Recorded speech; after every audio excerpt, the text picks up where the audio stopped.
Hello, everybody. We are battling through just a lot, honestly. But welcome to Goat's Eye View for the tier Moontree Isle campaign retrospective. Enjoy Rachel while she is on the cams because, yeah, she is having a hailstorm. Before I turn things... So tonight we'll be going through, chatting about the tier Moontree Isle campaign that we wrapped up recently. I DM'd it. 4 of the 5 players are here. We'll do intros in just a second, and we also would like to highlight our wonderful host, Chelsea, so that I am not asking myself questions. But yeah, I'm going to do introductions real fast because we were wrestling with some tech issues, by which I mean Rachel's power went out.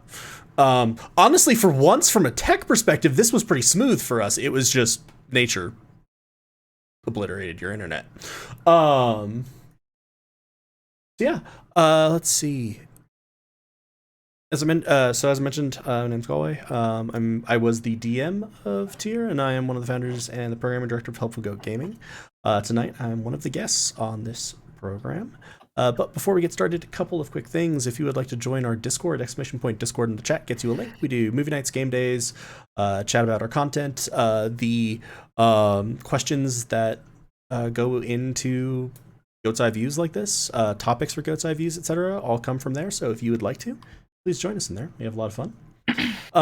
Exclamation point donate highlights causes that are very important to us in honor of the yesterday Indigenous Peoples Day and Coming Out Day. We are highlighting 2 charities.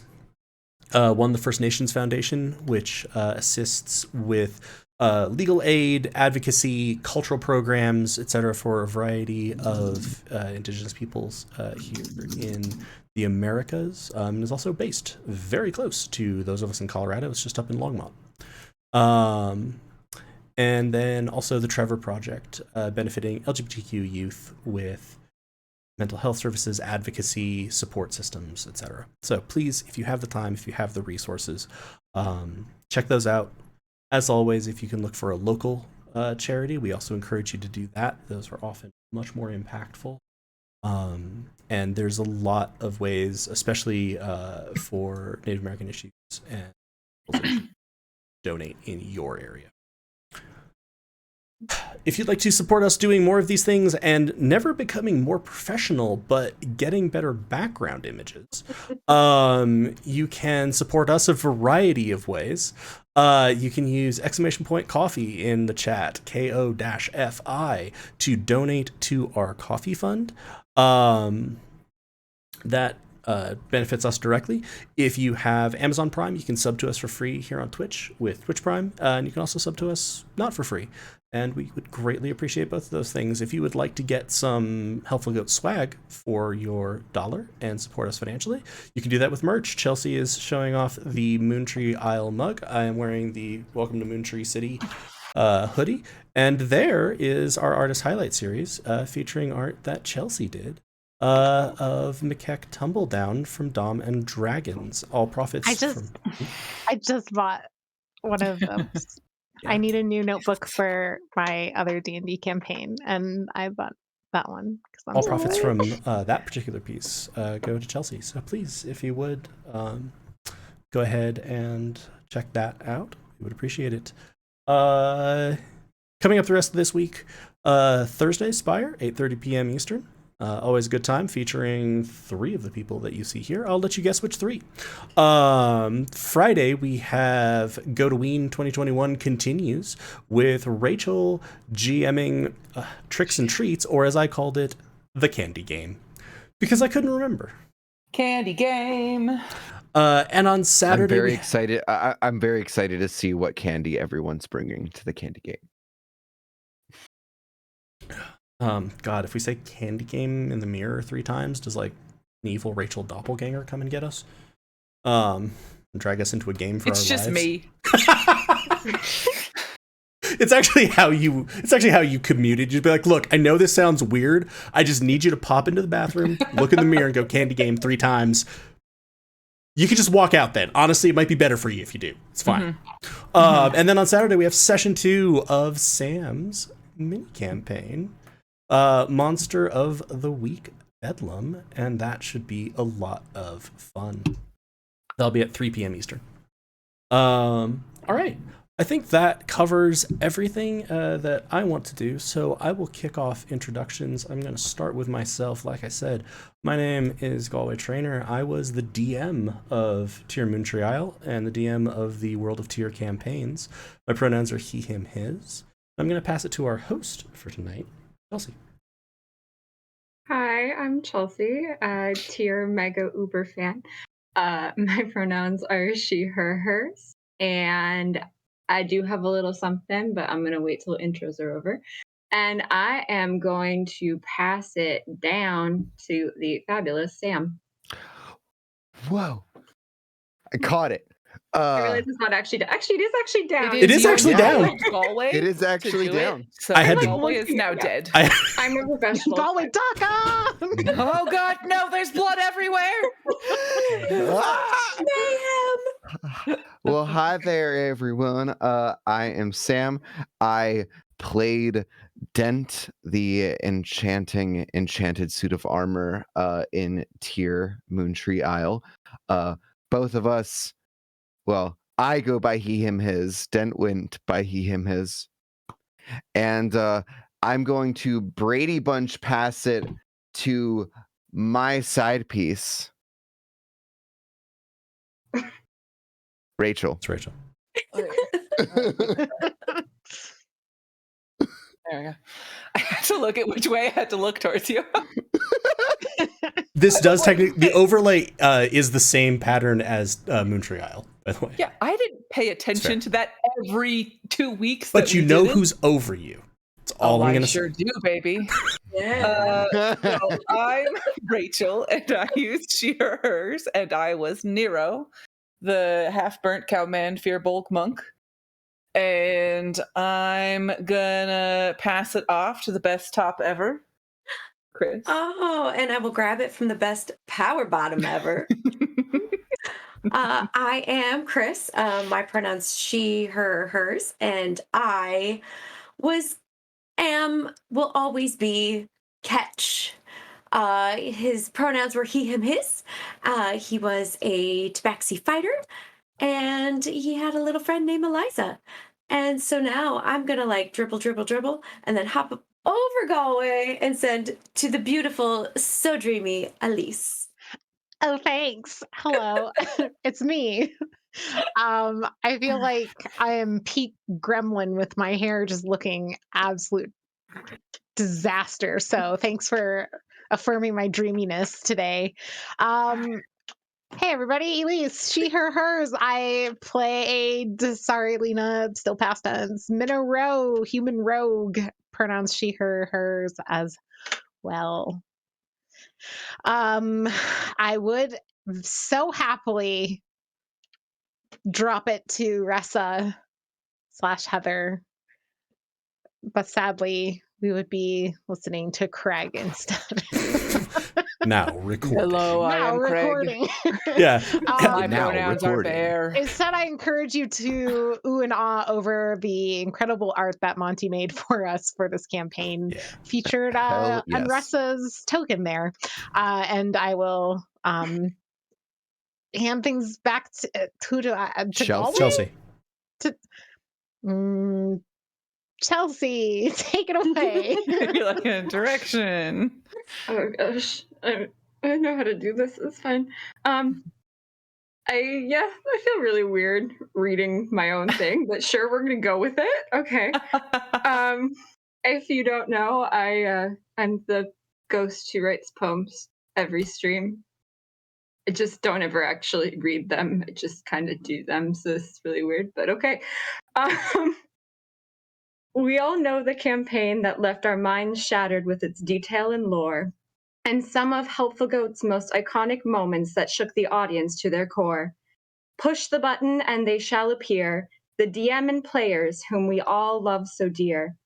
Here as themselves, charismatic and chaotic as ever, I present to you Galway, Elise, Chris, Rachel, Sam, and much virtual love to Heather. So bring on the questions, memories, and laughter guaranteed to ensue. Much love to your crew. It's an absolute delight and pleasure to be here to interview you. Chelsea, it was amazing. Wonderful. Yay. And now you're on a call, so we're not just saying it to you on a 15 to Yes. 25-second delay. That's valid. Yeah. I'm going to time 15 seconds and then tell Chelsea, great job. Okay. Yeah, Chelsea, you can get started on questions. Okay. So question 1. This one is from me. Great job, Chelsea. So I tried real hard. Moontree Isle was filled with so many iconic moments. Do you have a favorite that your own character experienced? And do you also maybe have a favorite that another character or an NPC brought to the story?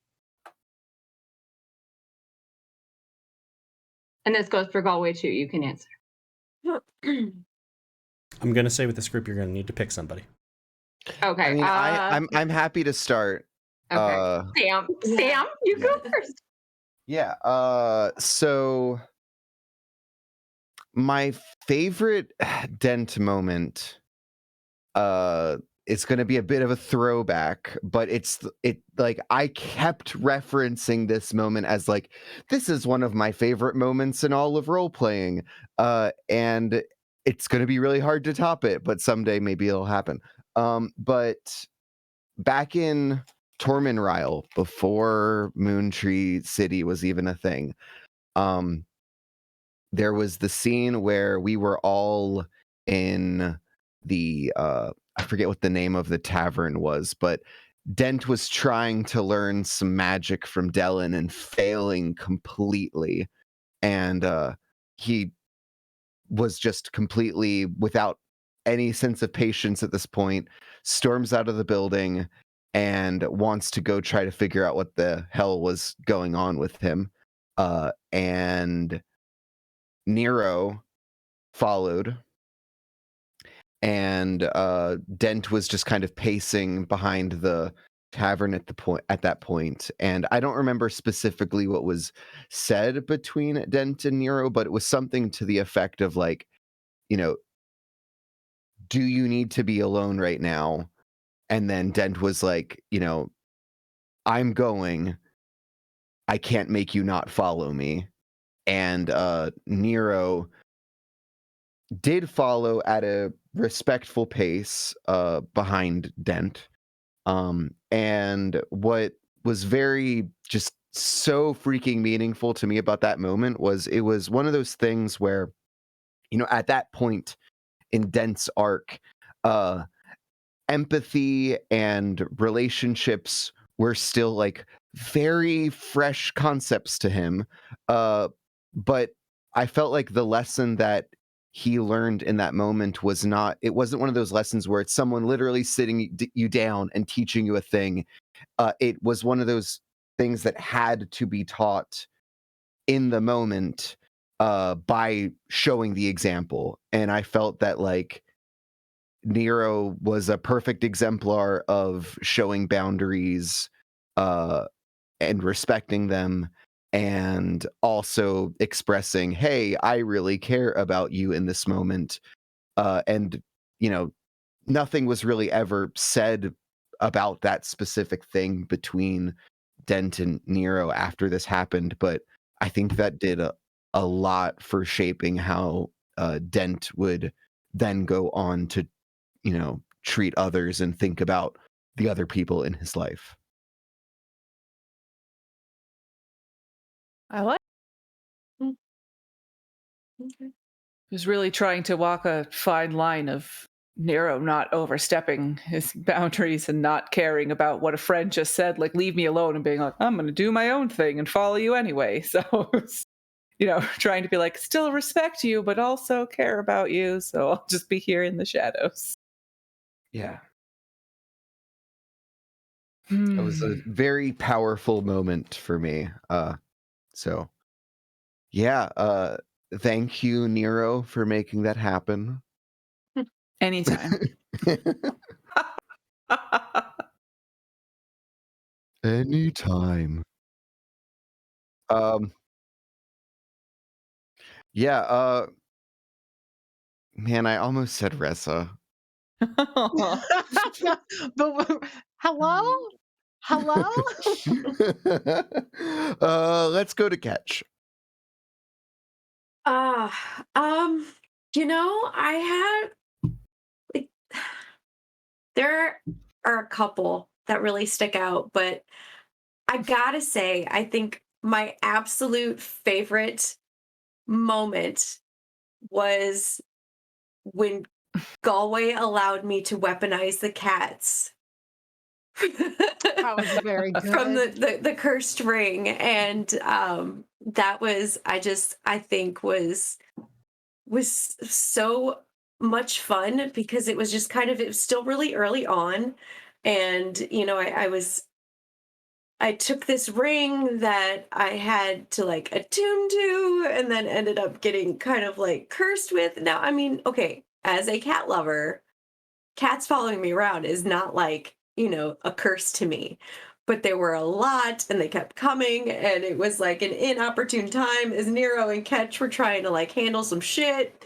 And it was just like, yeah, can I? And I think what also made it really great is that Galway knew exactly where I was going before I even got all of the words out. It was like he knew I was going to want to weaponize these cats. And I really loved that. I thought that was really, really cool for, um, just kind of a nice twist to kind of like use this curse as a slight benefit. But I would have to say, I mean, there are a lot. I mean, the epilogue when Ketch got the spider legs was like number one, like heart just swelled, but weaponizing the cats was pretty number one for me. I just want to throw in there that like my personal favorite Catch moment was the unionizing. Was so good. That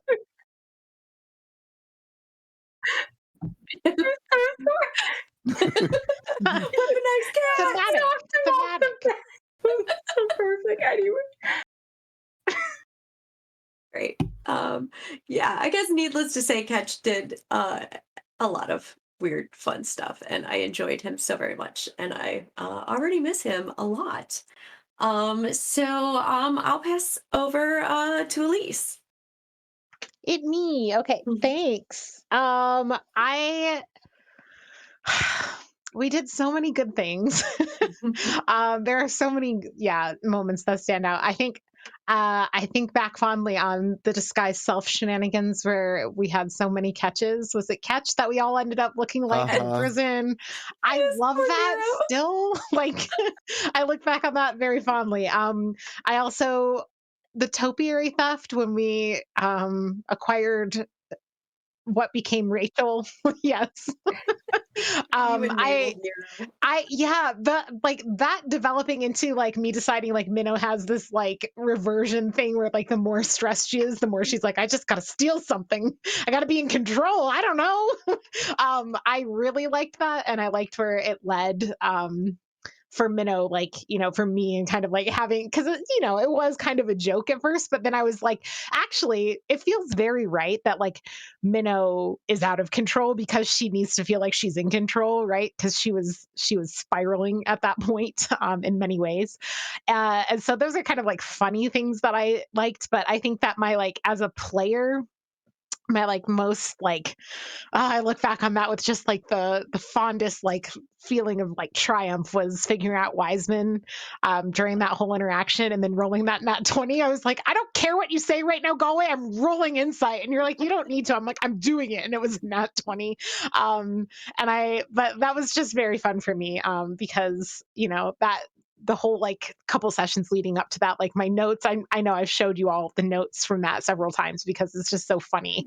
There's all these like scrawled things on the like the obverse of the page, like just like all the conspiracy theory side of my notes instead of the like, here's the details of what happened. And then like, here's the conspiracy theory. And I was like, I figured everything out, even though, I figured out like this much of something. But it felt very rewarding to kind of have that. And then to have the dice just be like, and yes, here's a nat 20 for you. I was like, thank you.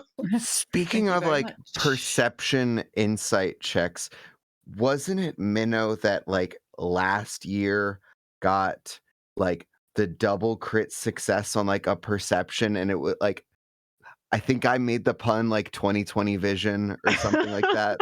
I don't know. I'm not sure. I don't remember that happening necessarily, but you may be very right. I mean, I would love to know over the course of this, like, does Roll20 keep those kinds of statistics somewhere? Because it would be great to know how many times I clicked on that insight button um, in my character sheet. Against Dellen. Yeah, a full like 30% of them were against Dylan. I would love to know how many times I rolled insight. It's Rachel and Galway who's left, right?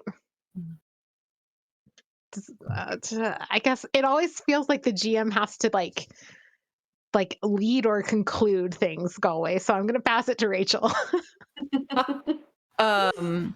Yeah, I had a couple, but I think that I also really liked the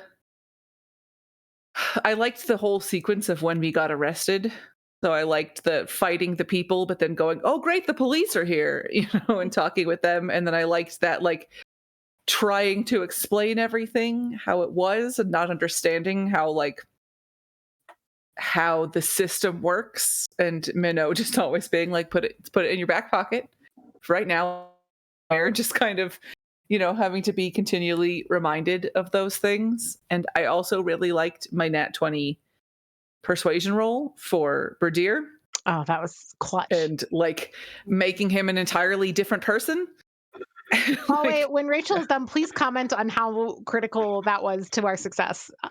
and then secondary question related to that, like, what was the thing that we did that caused you to have to change most of your...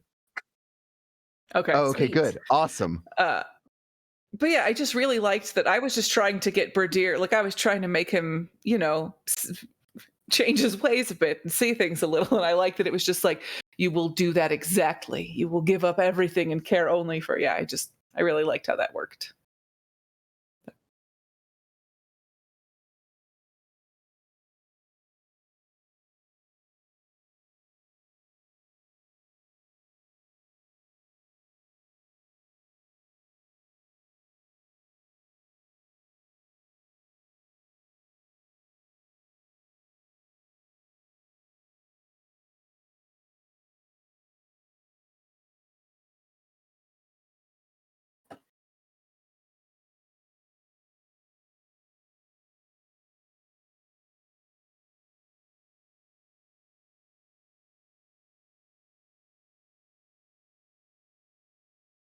Galway, we can't hear.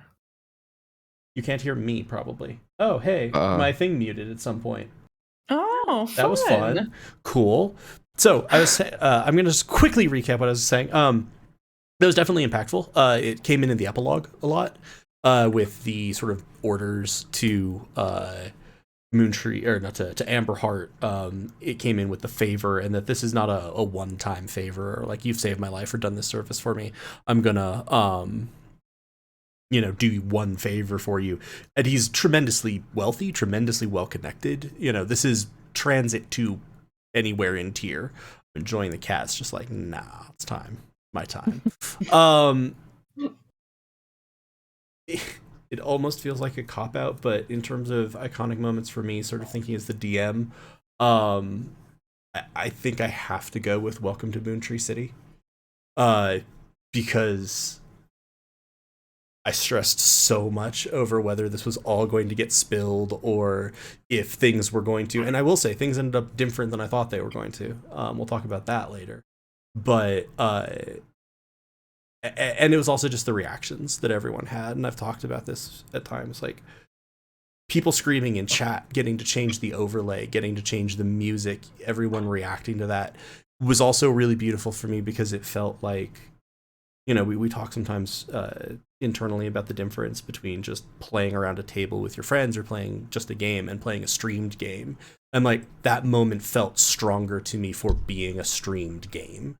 And that's really cool. That's one of the things that I try to do. So that was a huge amount of fun for me. Honestly, also, y'all have mentioned a lot of my favorite moments from you all. Like I'm kind of inverting this question of instead of my own for characters. I love the weaponized cats. I loved Nero's. It's not a moment, but just the constant forthrightness, willing to believe the best of people, encouraging people to be the best versions of themselves, occasionally setting people on fire. Minnow, it felt like a beautiful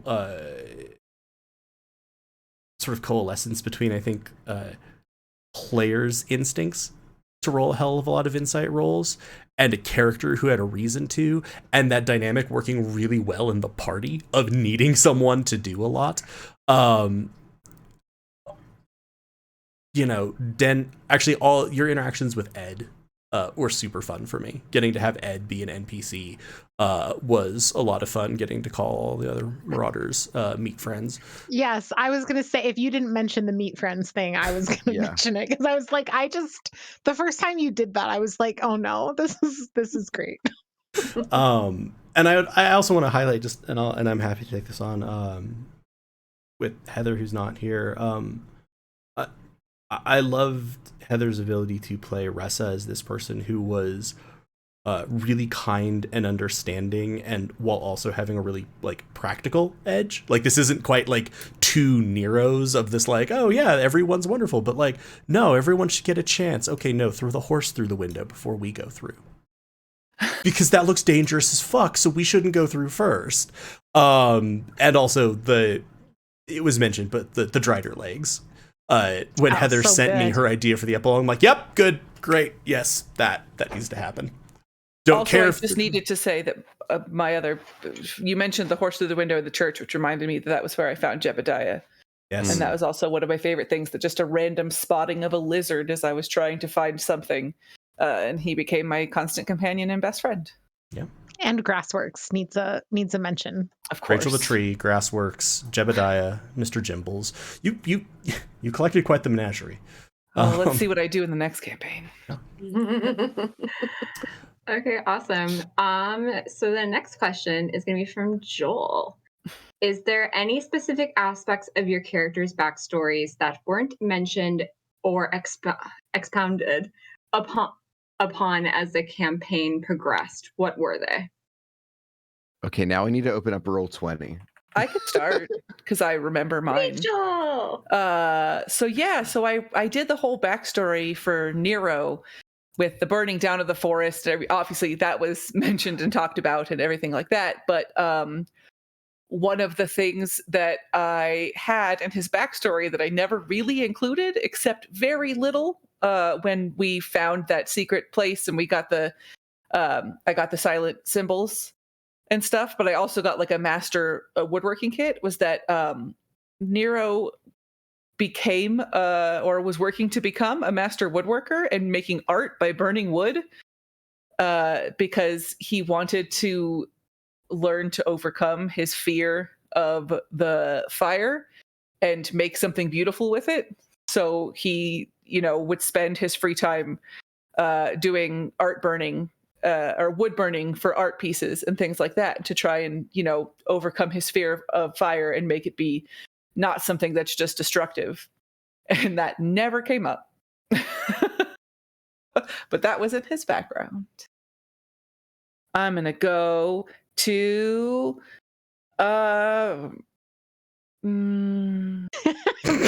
Friend. Pick a friend. I know. I was like, me. Okay. All right. Yeah. So the thing about Dent's backstory that I don't think we adequately got to explore was how much Dent loves fishing. Are you sure? Fuck out of here. No, but actually, Sam's internet must have dropped too.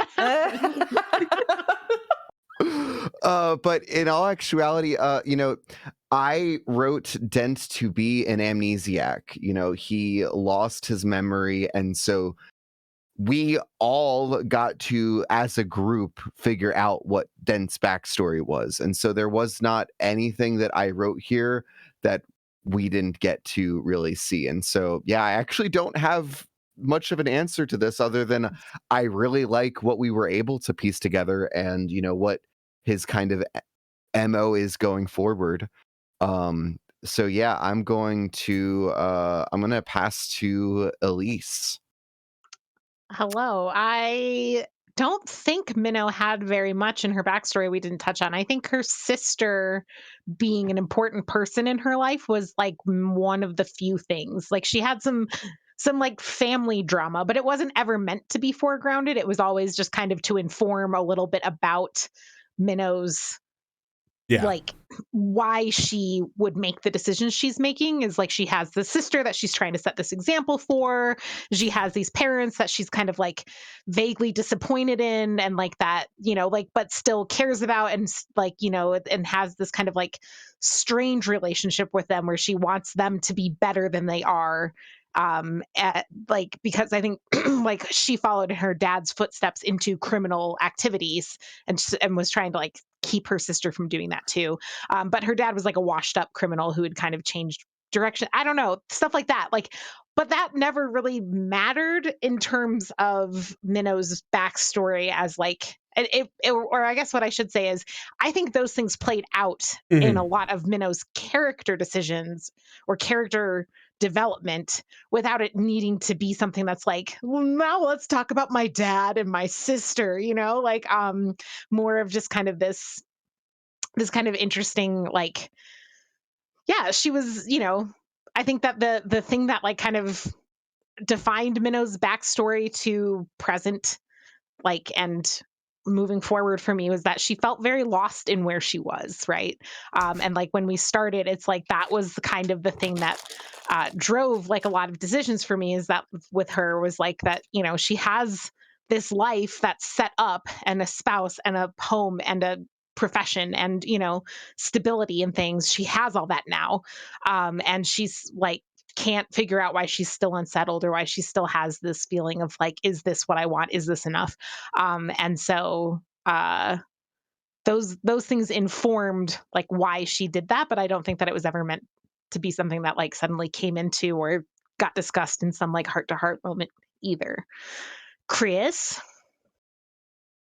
I don't, other than like Ketch's 10 younger siblings, I don't think we've ever really talked about Ketch's like family and what he did.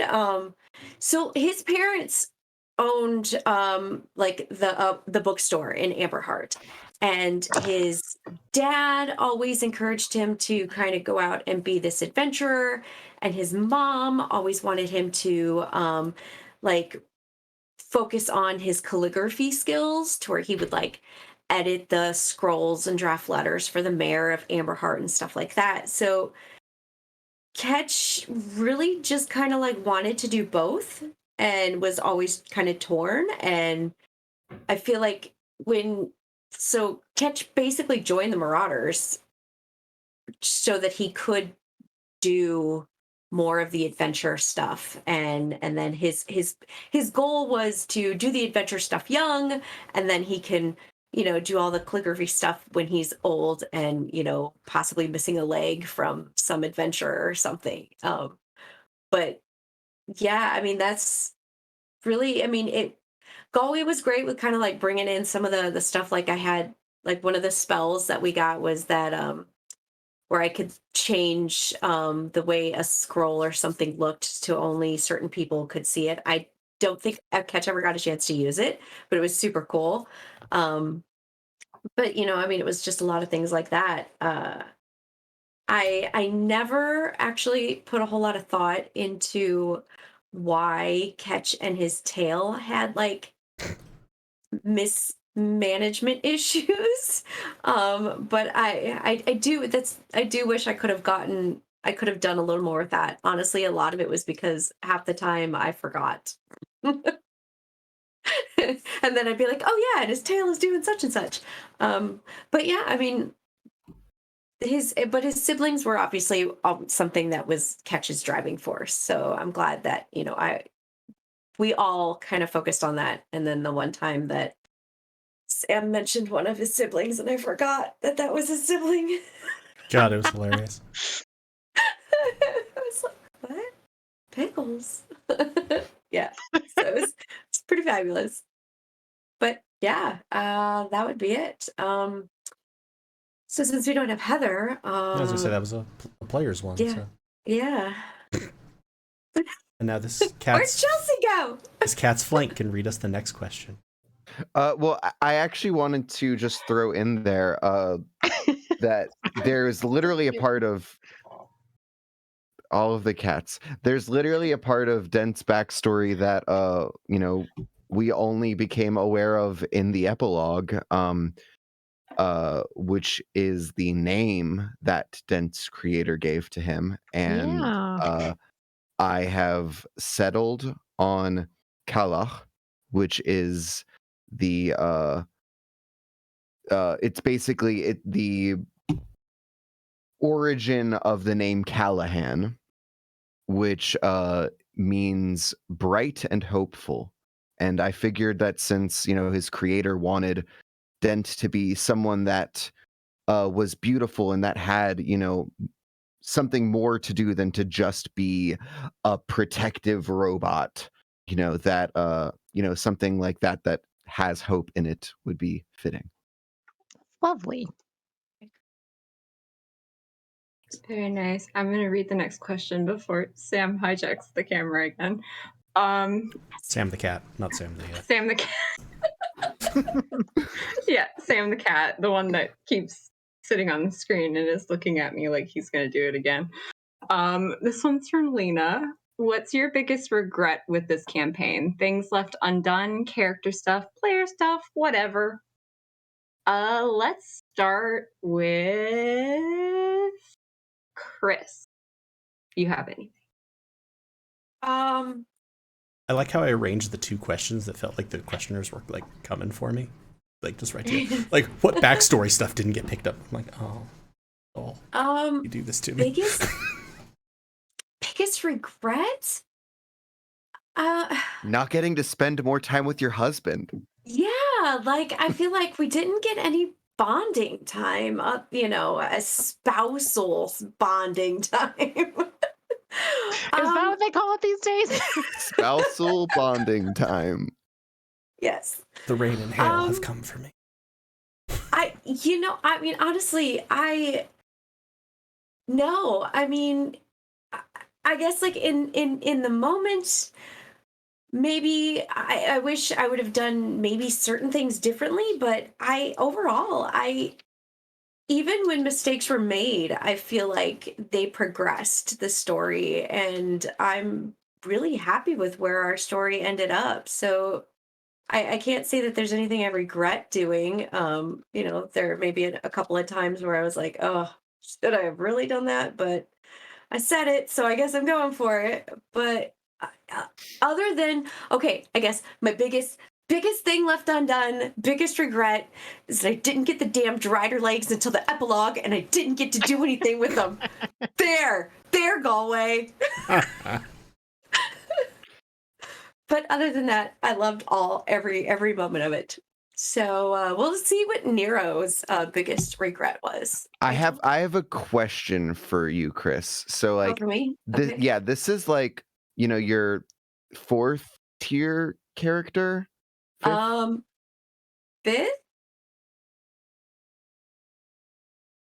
5th? 5th. Okay, yeah. I think technically it was like her 3rd, but she has 5. But yeah. So who do you think is like the best fighter of all of the characters that you've played? Oh. I feel like Neldor interrupting did a question with another question. I am. We're interrupting never this going question. to finish this. Just saying. I'm sorry to You should have derail, but I submitted just your need to know. questions to the thing. I tell you what. Let's get through our questions and Fine. let's get through all the questions, and then at the end, if there's time, I will answer that. But I definitely don't. Yeah, Chris is actually like building out the Chris Battle Royale now in her mind. Okay. Rachel.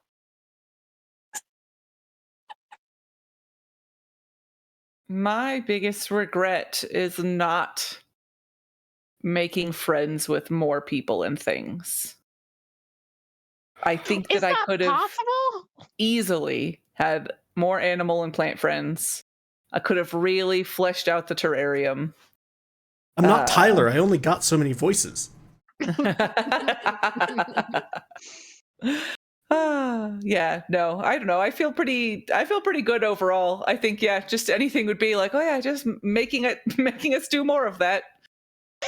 As if I didn't do it constantly. All right, now I'm going to go to Elise. No, sorry, before we do that, I will say, you are single-handedly the reason why I started having a note next to every NPC that I wrote with what their voice was. So I'm like, shit, any other party, it wouldn't fucking matter. I could be like, oh yeah, he points out where the inn is. And instead I know it's going to be like, what's your name? What's your name? Who's your family? Yeah. How's your day going? What are your likes and dislikes? It's like, fuck. Now I actually have to have a voice for everyone. Great. Sorry. Let's see. I don't have any big like feeling of regret or anything. I think one scene I wish that Minnow had, like, that I had been successful in like getting something, like, because I had the instinct that that shopkeeper was going to betray us in Moontree City, and then we got betrayed. And I tried everything and I rolled like shit on everything and I never got any information from because it was like, you know what I'm talking about, when Dent was getting Yeah. His When upgrade, I was with Sandcott. his upgrade. Yeah. That one shopkeeper, I was like, fuck. And I really I tried like multiple approaches and everything Minnow did failed. And that's not like a big regret in the sense of like, oh, you know, it's more of like when I like that one time where like I was like, man, we could have maybe gotten like headed some of this off or had warning or something if the dice and everything had worked with me a little bit there. But you know, that is what D&D is, and so Right. it doesn't feel like a regret in terms of like I haven't thought about that moment in forever. Like it does not haunt me. It does not feel like a left like a curses Galway for not letting me to, you know, have that or something. That's not at all what I mean. I just mean like when I You look got back a lot on it, of I'm like, passes at that, dude. oh, I did. You gave me so many, and the dice just refused. Because, like, even at the end, I was just like, all right, throw it out the window. We're going to see if we can seduce this asshole. And even that was just like utter failure after everything else was just like fail, fail, fail. And I was So like, you don't also regret turning Finch into a fish? I no, Finch deserves it, little fucker. Okay, yeah. It did become quite the nice meme. Also, you know? I do think that like Finch and Minnow having that kind of like contested relationship was great. was really great. And I also think that no, I don't regret it. I think Minnow regrets it, but I think Elise is fine. Well, with it. Minnow regrets it after that one time that we were in that psychic damage garden where we were having hallucinations, and she found out that how much it upset Finch to be a fish. That made Minnow regret it. Galway?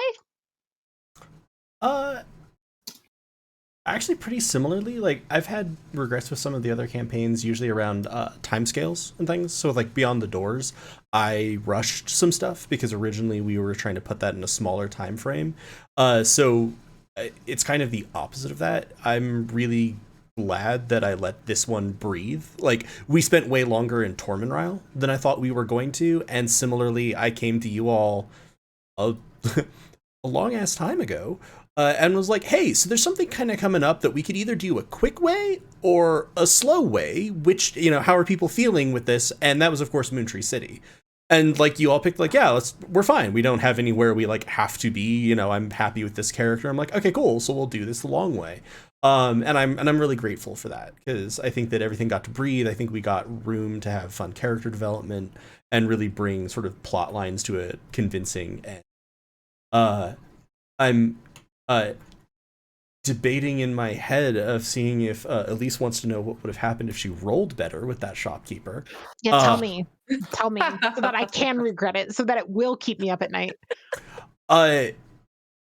Dude was totally unrelated to the people showing up. No! But you would have found out who he worked for. Who did he work for? An organization called the Shadow Hand. Gosh dang. They still exist out in... Like, isn't that the pineapples? Yes. That's pineapples. They still exist in Moontree City? Well, I bet they're shiz. unionized. Oh my god, I bet they are. Their They probably have good their dental. workers' comp You know what I packages mean? are excellent. Right? Yeah. All right. Wow. Okay. Did Sam go? No. Mm-mm. Oh no, sorry. I got used to, like Elise said, the DM always has to be at the beginning or the end. Switch it up, and then I had already poisoned the well with the it has to be the beginning or the end, and so now everyone thinks I forgot Sam, but I didn't. Sam, It's okay. Elise did. forgot Sam. I forgot Okay. Sam. I did purposefully derail our no. You're being punished. Yeah. So in a lot of ways, I feel like this campaign was long enough that if there was something that you wanted to do, you damn well had the time to do it. I mean, I guess like the only thing that I feel like, I wasn't ready for was like, I would say with Dent, his ability to kind of form relationships and stuff, that kind of took a bit of a back seat when we freaking transported like several millennia into the future, because at that point it doesn't like, there's a lot more like faceless, nameless people that we're just killing, and it's great. That's what Den knows. So I would be interested in seeing, like, in the future, what like how is he doing with all of that? Like, how do people think of him? Does he still run into people that think of him as a monster? And if he does, what happens? I'd be interested in seeing that play out. All right. Nice. Okay, so next question is, what's an area or a story or a character that you would be interested in seeing more of? You skipped over. Oh, did I? Yeah, Which a couple. Debbie and Lena Wait. still had ones. Players, No, what do you what's feel? your biggest? Oh, sorry. Players, what do you feel? Sorry. You're Let's good. forget that I didn't say that. Let's forget it. Nope, that didn't happen. Players, what do you feel changed about your character during the campaign, if anything? I can start because I know exactly what changed about Minnow. I've thought about this several times. At the beginning, I was like, I don't think Minnow, because like it was like in my character design, I was like, Minnow's not gonna be like, she's gonna be like a watcher. And then like a game in, I was like, never mind, I can't do that. I'm physically incapable of being that person. So yeah, there you go. That was my Minnow did change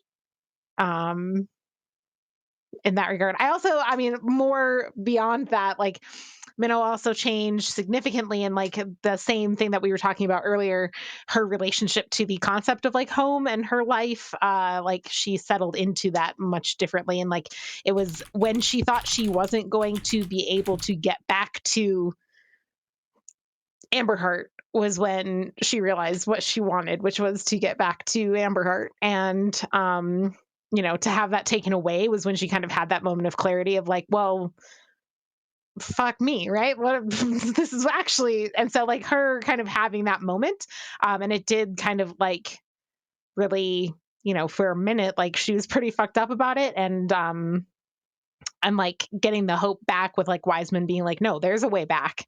Like Galway and I talked about that off stream a couple times because it was like we don't need Minnow to go into like super dark, weird, avenues. But it definitely changed her character a bit and like lightened her up in some ways for me. Like, or like I guess like as a player, I don't mean like she's like less broody or has better coping skills, because we know Minnow's coping skills are mediocre, but I do mean like lighten her up for me, as in like playing her, I felt like she had been unburdened a bit in what she was like ruminating on all the time. I pointed out that also the big thing that changed about you is that you got a gun. Yes, this is the conflation of like you and Elise and Minnow, like, and all of this, because like the jokes about like Elise, like, well, you have a gun again. I'm like, I will never touch a gun, but again, well, that's probably not true. There's a likelihood in my life at some point I'll touch a gun again, but I don't want one. But all of my characters now will have guns for sure. I don't know, maybe. Yeah, Sam. Me.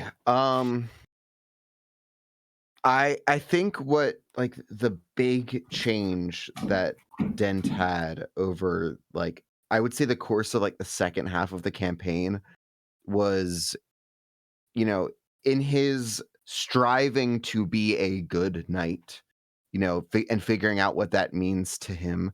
I think it was the art of balancing what he feels is like the greater good, the greatest good, and then, the needs and wants of the people that he actually cares about. And I think he came like face to face with that exact decision when we were all, debating in the moment, are we going to stay here in Moontree City or are we going to go home? And I thought that was a really good moment. And yeah, that was a big like change in him to kind of recognize that this is what he was having to decide between, because he'd never had to do anything like that before. And I will pass off to Rachel. It's interesting because my first thought is, did Nero change much? Because he did, he started out not being able to tell lies and trusting everybody and all of those things, and he still was those, but I realized that's not like an entire personality. I think that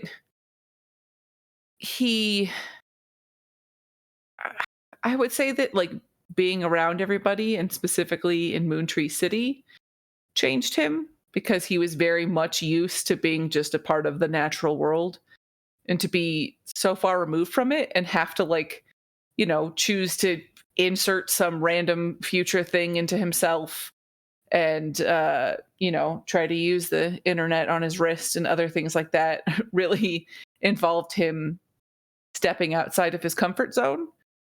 And I think it also began to actually question morality and what it actually was, and not just like everybody's good and it's fine, but kind of understanding that maybe there was more nuance to that, and still, believing in the good in everybody, but also kind of, understanding that there were layers to things and things weren't necessarily so straightforward, and having to come to terms with that. And when he had to act on that, which wasn't always easy. So that's my thoughts. I'm gonna go to Chris. Well, most importantly, Ketch's relationship status changed. He went from single to married. And which in itself was like really interesting, because it was kind of like a last minute thing. And I think it was, I mean, it was just the most like, weirdest but also makes the most sense kind of thing to happen between Ketch and Dent. But actually, I think Ketch's fighting style really changed the most. I think when we first started, like all the way back into the Amberheart mystery, and at the beginning of Moontree Isle, right? Yeah, it's like it's changed so much. I feel like Ketch was very shoot first, ask questions later, to throw the little gun reference in for Elise. So where I feel like I'm he getting just like he was slandered just all here. swords and just like ready to just dive in. But I feel like I think the moment he really kind of like changed in the way he wanted to approach fights was when right before we went to Moontree City, when the aboleth came out of the water, and like he realizes that we're kind of like outnumbered, and immediately he looks to Minnow, who is like kind of like the team leader, and it's like, are we fighting this? What are we doing? And so it's like he held back of just trying to like dive right at it, and instead was like, okay, what is the best move for the group? So I feel like Ketch definitely just he changed from his fighting style to where it was more of, first it was like, adventure, to where then it was like, oh, I have to take care of my people. And so it was definitely fun to see that kind of happen and change. And again, no Heather, so Yeah. play your question. Let's do one more question because we got started a little bit late because nature smote Rachel's internet, and then we'll take our break. Alrighty. So,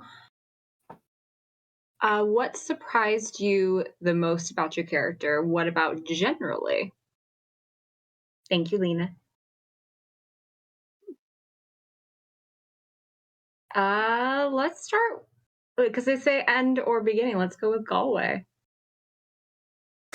Biggest surprise for me generally, I can't remember if this is alluded to somewhere else in the questions. Dellen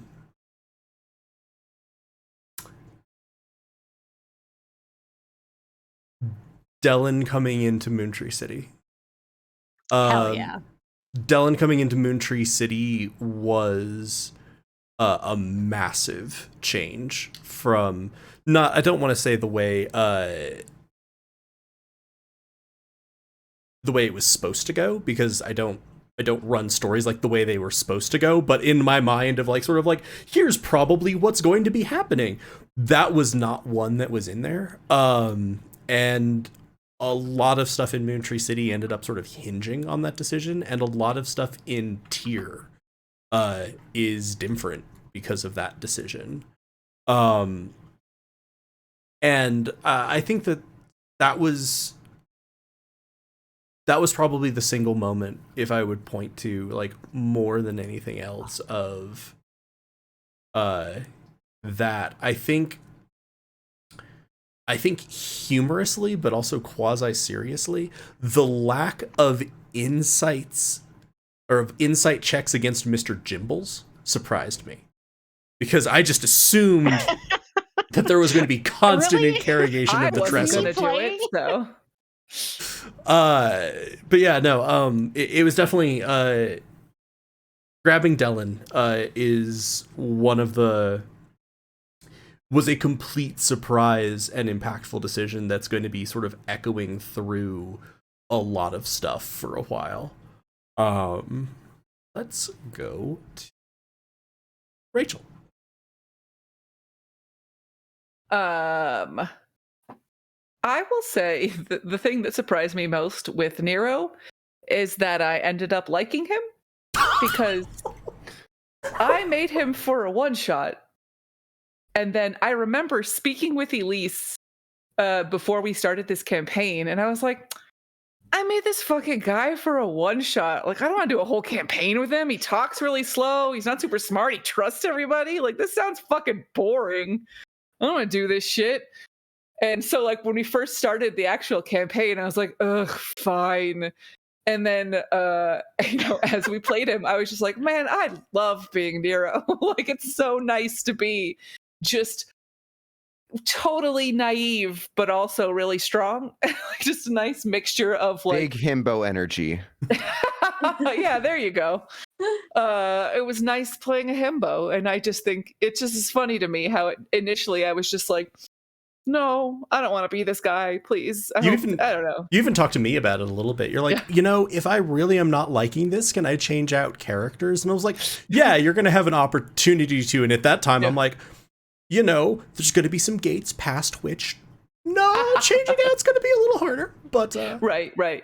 But yeah, then I ended up really falling into him and like, because at first I was like, I don't know how I'm going to get along with people. Like, how do I fit him in?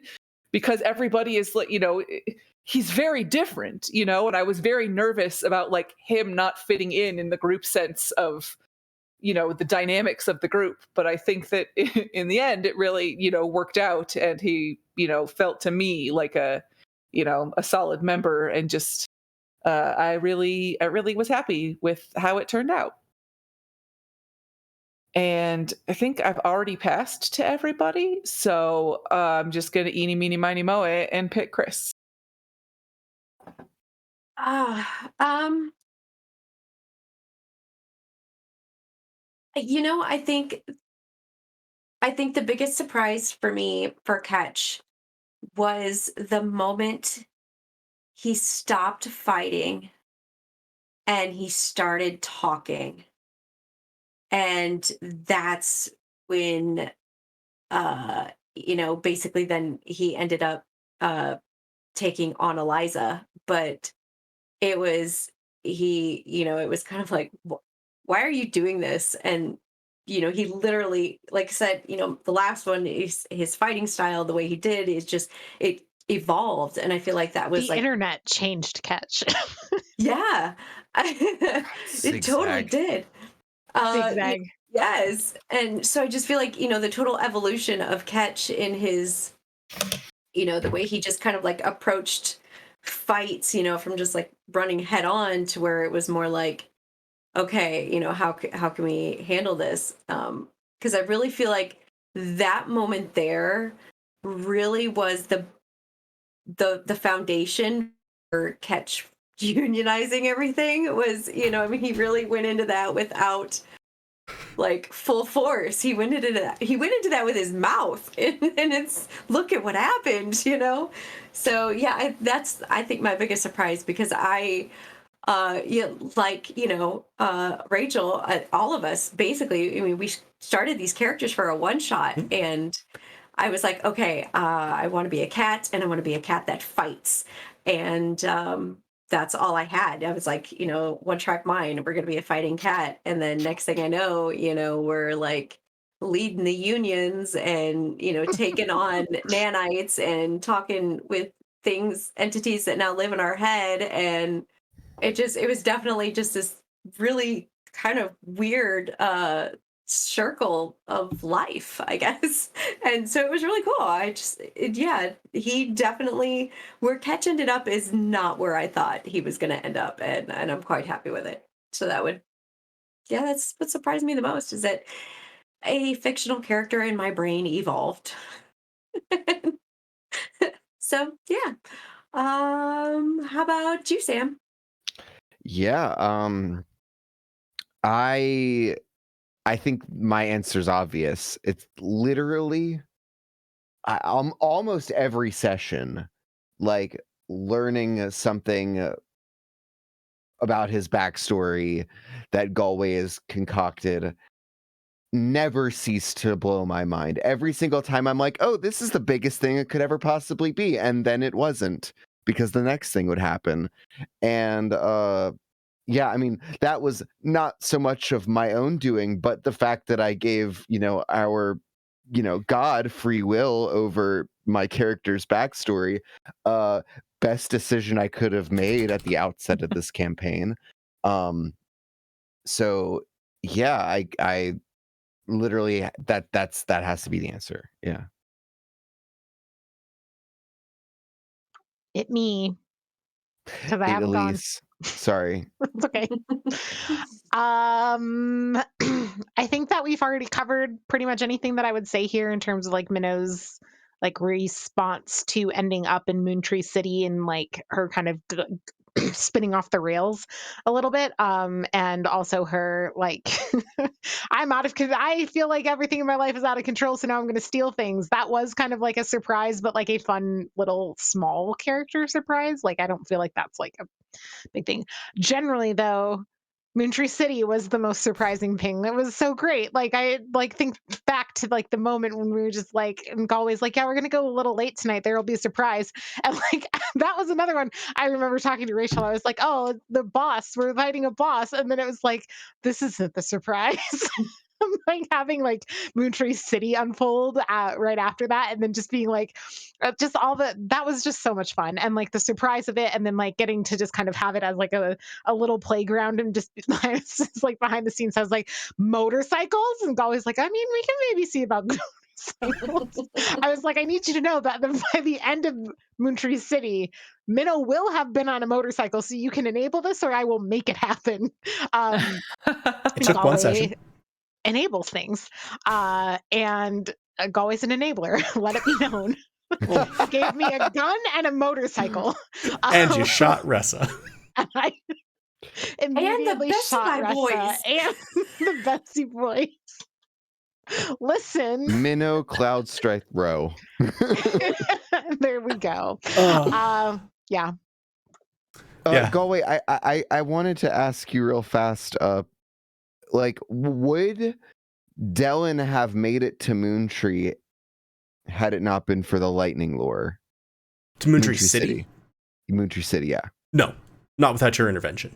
He was going to be there, and so ultimately, I can, now that you've gotten here and you literally had to sort of get to here, and you've seen all of these pieces in the epilogue, you were going to be back in time, and I'd always intended for you to arrive about an hour earlier than you would have ideally for time travel purposes, but that was also going to let you have the opportunity to save Dellen on that side, which was one of the reasons why I found it so funny when I think it was like Lino's in chat of like, not everything has to be a tragedy. I'm like, it's not, it's just gonna be a hot minute before they can save him.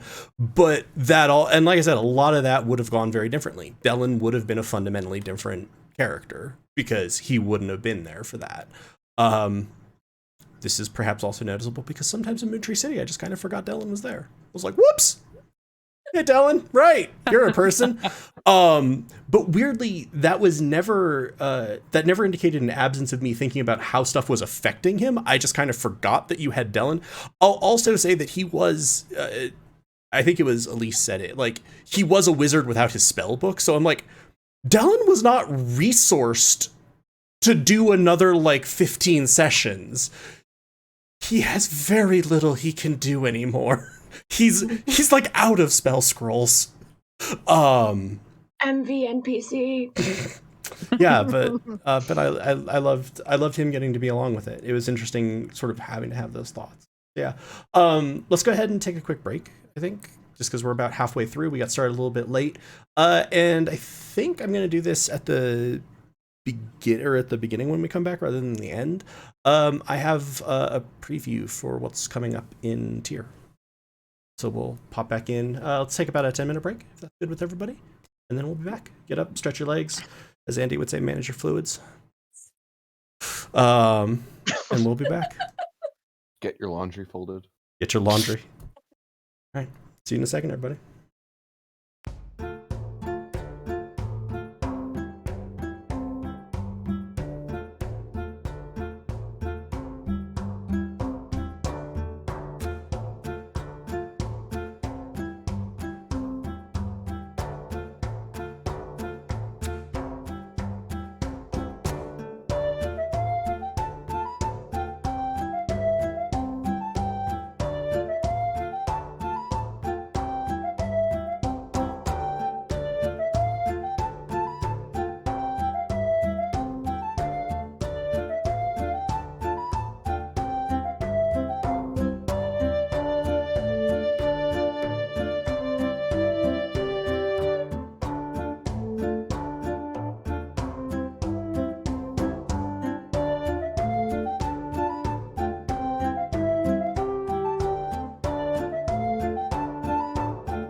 hello everybody. We should be back, and God willing, you can hear me.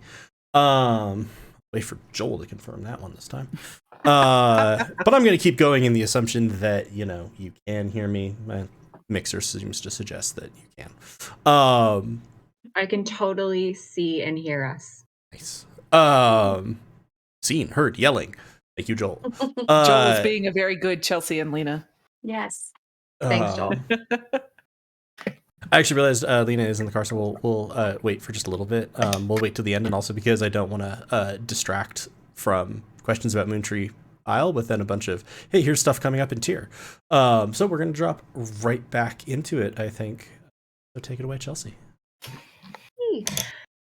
Oh, look, it's the question that you already heard, and you should have an answer prepared for. See, I was ready for this. I just gave you a pop quiz early. What's an area or story or character that you would be interested in seeing more of? Sam. I'm gonna speak for all of us when I say Mr. Frickin' Jimbles. Yeah.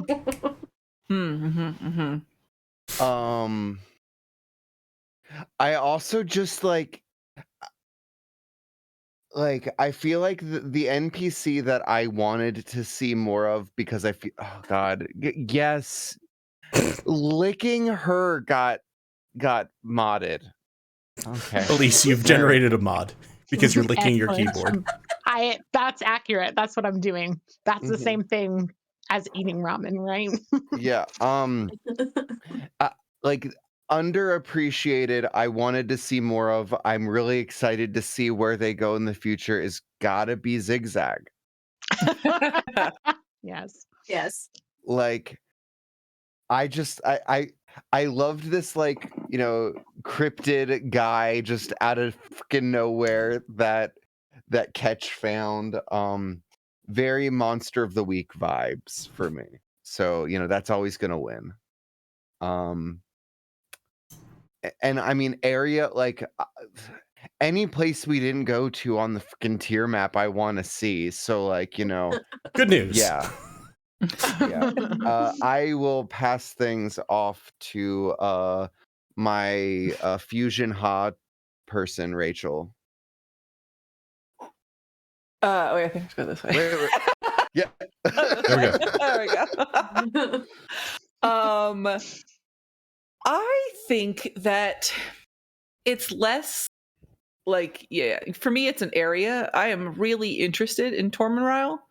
Like, I feel like there's a lot of stuff that like Nero would like to get into, you know, like there's a lot of people, you know, and he knows a lot of them already. But, you know, I think that the fact that there's like 2 warring factions going on right now in the kingdom, and there's all these underhanded groups and all these other kinds of, you know, people paying off other people to get out of jail and doing, it seems like there's a lot of like intrigue and other things going on that I would just like to be in that for a little while. Seems like it'd be pretty fun. I'd kind of like to know, you know, a bit more about what's going on with everybody down at the docks and the castle and all those things. Sounds interesting. I'm going to wait for Elise to put a big bite of ramen in her mouth before I pass it over to her. So I'm just going to keep talking really quickly and then see if I can... Elise! Sorry for showing my food. Not just the ingredients that are not eaten yet, but actually like in my mouth. That was gross. So one person right off the bat, and this kind of piggybacks off what Rachel was saying, that comes to mind is Inohani. I think that she was cool, and we got very... Matt, I think you mean big lick of keyboard, so please. we lick keyboards, not bite. Okay, biting keyboards is how you get, you know, like Chip tooth. Yes, so it's very important. Lick your keyboards, kids. Okay, yes. Galway, do not. That's how you get a virus. Don't BYTE your keyboard.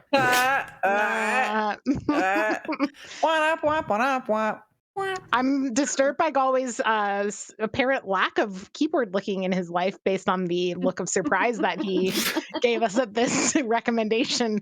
So, Galway, I think your keyboard's probably pretty dirty, and I need you to... Okay. So anyway, Inohani, definitely an interesting character that I think Minnow was very upset at everybody who wanted like a piece of us in Tormenryle. It was like she's like, why? What is happening? Um, but now in retrospect, I think she feels more powerful, more like ready to like take that on a little bit, and because of that, I also would say Tormenryle and Inohani and the various factions that play there come to mind. Sorry, Chris. Ah! Wow. The level of professionalism. Looking at the top of your head, mouth full. Elise's After forehead will seconds of pass it dead to air. Chris. Just, I wonder if those people are regretting rating us now. They've all left by now. Are you kidding? this is an interesting to come in on. Like, We're like, look at these assholes. All right. Anyway, it's Chris, right? You haven't gone? Right. Yeah. So Sam already said it, but definitely Zigzag. And I'm going to sidebar this and ask Galway, was Zigzag even like, was that like an on the fly kind of thing, or Yes. and you're just gonna run with it later, which is amazing. So I do love that Ketch had a hand in kind of giving Zigzag a little bit of life there. But I honestly, I'm really curious. In was Lachlan, right? The wizard guy, yeah. Old Man Lachlan, yeah. Yeah, I'd love to hear more about like him, like the adventures, because obviously that man's seen some shit. So definitely would like to get into all that. So yeah, well then Galway. I mean, what did we not get into that you would have loved for us to get into? I don't know. I feel like people said a lot of them. I enjoy a lot of the NPCs that we had. There definitely are a lot of NPCs that I sketched out sort of parts of their lives, sometimes sort of post hoc, as with Zigzag, of just like, okay, I'm going to spitball this character, and yeah, this seems fun. Let's flesh this out. There is a thing with Zigzag that you all didn't find. Their suspicious eyes just appear over the edge of the frame, sink back to the ramen. Insight check. I'm gonna roll it. If I get a nat 20, you have to tell us. I got a natural 1. very fitting. Oh. Poetic. I will say that I was also kind of, I don't know, this is kind of a different thing, but proud of, as a GM and as a storyteller, setting up a whole bunch of stuff in Tormenryle, knowing that we were going to 100% just walk away from it in the campaign. But I will also say that I was, some part of me was prepared for y'all to be like, yeah, Dylan, there's a ship. Go over there, fucking bye. We're gonna go check this shit out. So I'm like, I do want to make sure that this is fleshed out enough that I can pick it up.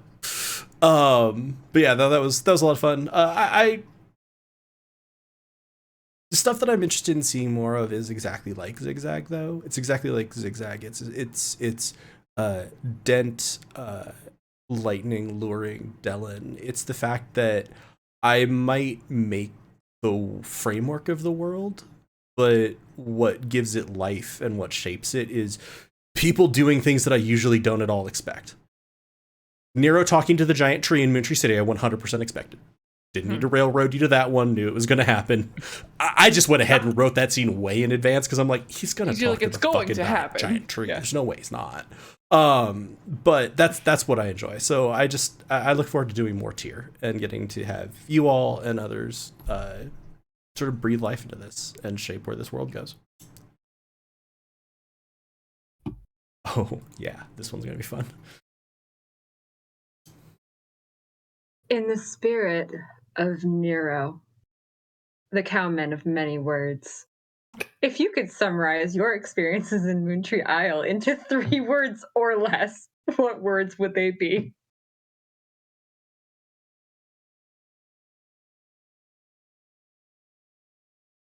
I've got them. Okay, yeah. Growth. Oh, blah, blah, blah, blah, blah, blah, blah. Mm-hmm. And WTF? Yeah, those were my actual 3 words. What the fuck? Nice. Mine would just be 2. Insight check. That is fair. Yeah, fair. Mine would be so many friends. All the But apparently Steves. not enough. But not enough. enough friends. Not enough friends. It's Dog again. Hi. Relies on a conjunction, but that's fine. It's just beginning. Mm. Mhm. All right. I just have to jog our memory, and I have 2, and it's something that will still haunt my memory forever, and it is found you. Oh, God. I love that audio. It's a very so good much. one. Oh my god, forever living rent-free in my brain. That was the first session that I had like in-game audio working because I switched from using Safari to Google Chrome. Right. All right, so and now we have another one from the amazing Debbie. What was your favorite magic item that you met during the campaign? Cursed cat ring. Yes, please. Let's go with Elise. I'm trying to remember what magic items. I mean, okay, well, this is easy because my sword was fucking cool. And we did see it evolve in stream because Minnow kept using it. And thankfully, although the fight that it evolved, if you, so to speak, its blightedness kind of wore off and it was restored to its like non-blighted form. That fight was a fight where I had a turn planned around using the blighted ability of the original form of the sword, and then Galway's like, and here's the new sword, and I was like, but I was gonna use the other one because I never had, and it was cool. It was like you could teleport behind people and shank them, and I'm like, oh my god, I need that. I need to do this at least once, but it never had it wasn't really intentional that I never used the A couple times you would have blighted. teleported into like the lake. Right. I would have what? You would have Teleport teleported into the lake because like you did that Oh, effect and you're yeah. like, oh, I could tell. Oh, they're in the water, aren't they? I'm like, yeah, it doesn't have a return trip. Well, then I could, yeah, because they were swimming away from me because they were scared of me. But anyway, because of the sword, that also, I had forgotten about that moment. Minnow brandishing that sword and like getting all those fish people scared of her on that boat, but like playing it so that like it just looked to like the rest of you like Minnow's just standing there like haha, and everyone really made me happy. So that just gets tacked onto the earlier question as an appendage. Okay, what was I saying? Yes, that sword was cool. I loved it and I used it a lot, and I'm glad that we got to see it evolve on stream. Even if I never got to teleport and shank people, which was my own damn fault because I didn't use that ability when I had the opportunity. But it did lead to good things because that is what gave me the even better version. So, Rachel. Me. This is actually a hard one because I have 2.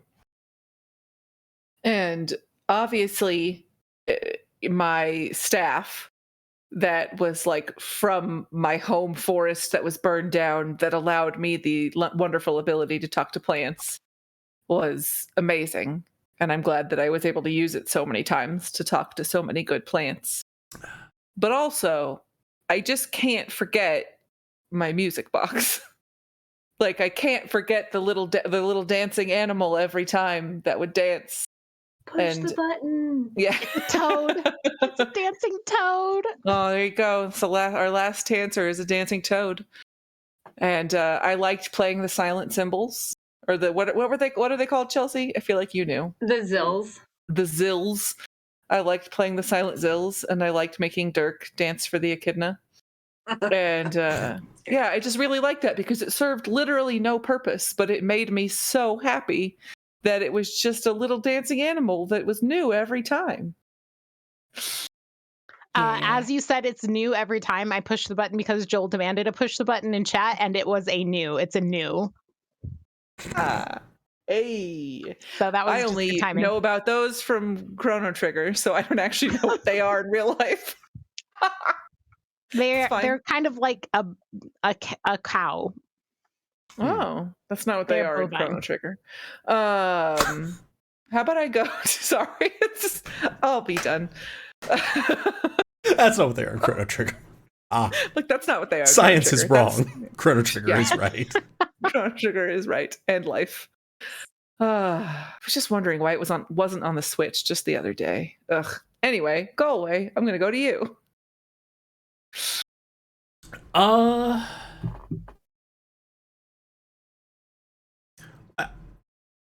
not sure. I really enjoy the system that I came up with for corrupted versus purified versus like empowered weapons, and this entire ability to grow weapons, because that's one of the things that I've always hated, especially in 5e, of like characters outgrowing their weapons mathematically. And it's like, yes, I know you can play for the flavor to keep using the weapon that like you're trained with, blah blah blah, but I'm like, but also wouldn't it just be cool to let that weapon grow with you? So getting that system in was a lot of fun. I will also say, to Debbie's point, the effect of the cursed cat ring was, I'm just like, shit, with this group, this might be the like cursed item that everyone's like, I don't mind, it's fine. I'm like, I have to make this sufficiently aggravating to cause them to actually feel like it's a curse, but also let it be fun. Sam. Yeah, again, I have to say my answer is the obvious one, and it's abso-freaking-lutely Ed. Like, Hey, thanks, buddy. yeah, like that was I'm not an item, so buddy. big. What? I said I'm not an item, buddy. I was actually going to say that Ed can count as an item for the purposes of this I was question. just being silly. It's totally fine. Yeah. I just wanted to do Ed's voice.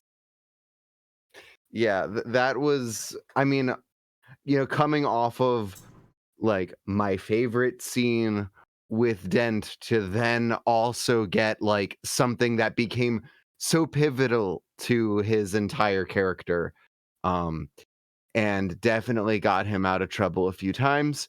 Could not have asked for a better, little magical buddy. Yeah. Everyone went, right? I don't think Chris has. Did Chris go? Chris. Well, obviously the cat ring. Hello. Hey, that's my finger. Don't bite it. Go that way. Weaponized? What was it that gave Ketch the ability to cast Misty Step? Was that one of the swords? Yeah, I think that was your corrupted and then purified blade. Then that 100%, because that saved my ass so much in that fight with our Negaselves that it was pretty amazing. That was one of the best things ever, because I kept rolling ones. Yes, so I was able to recharge. I enjoy having something that recharges when you roll a fumble, just to incentivize you to keep. Yeah, that was pretty good. I like that one a lot. But yeah, nice. My last one. Yeah, you were the last one. Okay. All right, and this one comes from Debothy. Galway. And how much is planned in advance, and how much is you frantically laying train tracks in front of players as they make decisions? Okay, there's kind of three layers to that question. The big kind of pillars of the story are normally in place pretty well in advance. I consider that sort of the center of what I do for campaign planning. So not at the time of Amberheart, but when we were going to start at Moontree Isle, I knew you were going to get employed by Dellen to take him back to Moontree. I knew some of the things that were going to be going on in Tormund Isle, like that there were other things, and I included like a 5% chance in the back of my head that you all are going to be like, yeah, fuck you, Dellen, off we go. We're going to go follow this thread.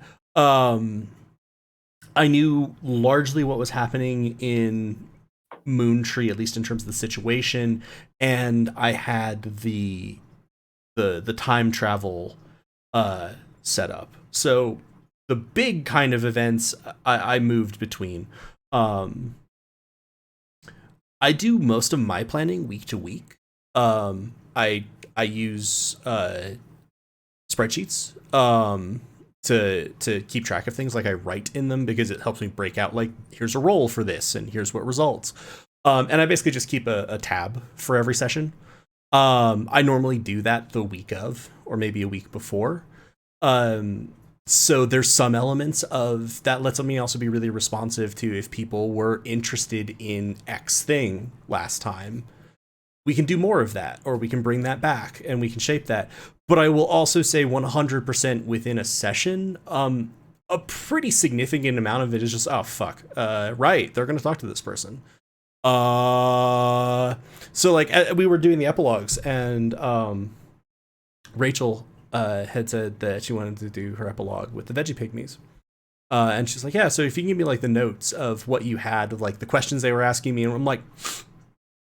Yeah, there are no notes. I just improv'd all of that. Zigzag was just improv'd in sort of his beginning, and then I did write in sort of things from Zigzag. But so a pretty significant. Obviously, everything with freaking kidnapping Rachel was not. I'm just like, what would be in front of like a ritzy modernist hotel? Like, oh yeah, like topiaries. I'm like, gotta take the topiary. I'm like, what? We're gonna talk to the topiary. Fuck, why did I give you that staff? Followed by, let's take the topiary. Like, pronouns. Tree trim. Tree trim. Tree trim. Still my favorite. Yeah, that was real damn good. I'm very proud of myself. You should be. So it's kind of that scale. Like from the beginning, I at least know the big beats that I'm planning to hit, and that's kind of try to give the story its structure. I'm always open to those changing or needing to move. And then week to week, I'm kind of planning things out mainly because I wanted to I want to have it be responsive, but I also want to have some structure so that we don't just drop into, 4 hours of wait, what the hell did we do?